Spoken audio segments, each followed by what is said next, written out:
അങ്ങനെ ഒരു ആയുധം ഉണ്ടായി എന്നുള്ള കാര്യം ആയുധം കൊടുത്തത് ഇ.പി. ആണെന്നുള്ളതാണ് പ്രധാനപ്പെട്ട പ്രശ്നം.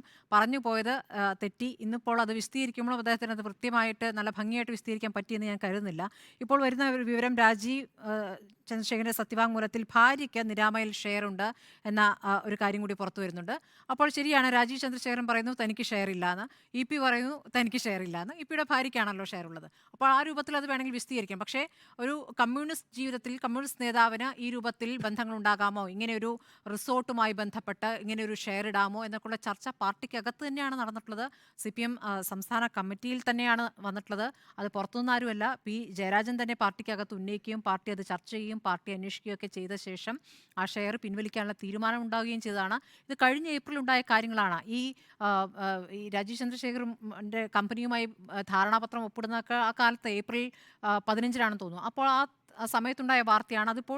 ഇപ്പോൾ അത് ചൂടുപിടിപ്പിച്ച് വൈദേകം എന്ന വിഷയം എത്തിച്ചിരിക്കുന്നത് ഇ.പി. തന്നെയാണ്. ഇ.പി. നടത്തിയ പ്രതികരണമാണ്. അതോടൊപ്പം തന്നെ ഇന്നിപ്പോൾ വാർത്താ സമ്മേളനത്തിൽ ഇപ്പോൾ ദല്ലാൽ നന്ദകുമാറുമായി ബന്ധപ്പെട്ട കാര്യങ്ങൾ പറയുമ്പോൾ അവരൊക്കെ ആരാണ് എന്നൊക്കെ ചോദ്യം ചോദിക്കുന്നുണ്ട്. അങ്ങനെയുള്ളൊരു മറുപടി വേണ്ടിയിരുന്നു. കാരണം നമ്മൾ കണ്ടിട്ടുള്ളതാണ് ആ ദൃശ്യങ്ങളൊക്കെ. അപ്പോൾ ഇപ്പോഴത്തെ രാഷ്ട്രീയ സാഹചര്യത്തിൽ അടിക്കാനുള്ളൊരു വടി കൊടുക്കുന്ന രൂപത്തിലുള്ള പ്രതികരണങ്ങൾ ഉണ്ടാകുന്നത് CPM-നെ സംബന്ധിച്ച് ബുദ്ധിമുട്ടുണ്ടാക്കുന്നുണ്ട്. അതുകൊണ്ടാണ് ഇ.പിയുടെ പ്രതികരണത്തിൽ ഒരു വിശദീകരണം മുഖ്യമന്ത്രിയും നൽകിയത്, പിന്നീട് പാർട്ടി സെക്രട്ടറിയും നൽകിയത്. സുജയ.